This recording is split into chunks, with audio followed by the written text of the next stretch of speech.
উপস্থিতি, অসংখ্য শহীদের রক্তে ভেজা জনপদ ঝিনাইদহের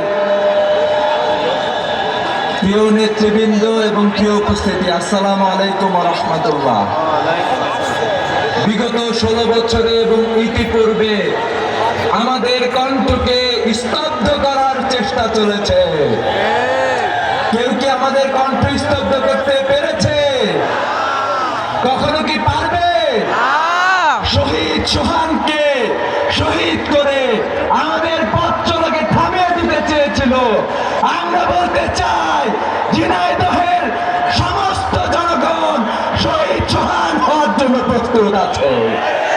হাসিনা, তার পেটোয়া বাহিনী, তার সন্ত্রাসী গোষ্ঠী আমাদেরকে থামিয়ে দিতে পারে নাই।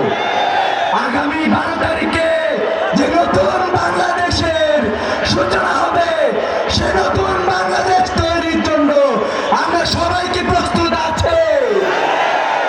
সেই বাংলাদেশ প্রস্তুত করার জন্য আমরা কি জীবনের সর্বশক্তি প্রয়োগ করার জন্য প্রস্তুত আছে?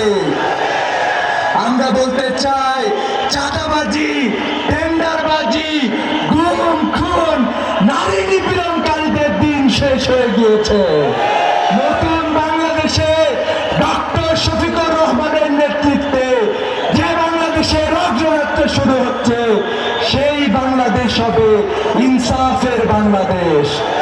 সেই বাংলাদেশ করার জন্য আগামী 12 তারিখে নতুন এক সকাল দেখার জন্য সবাইকে প্রস্তুতি গ্রহণ করার আহ্বান জানিয়ে শেষ করছি। আসসালামু আলাইকুম ওয়া রাহমাতুল্লাহ।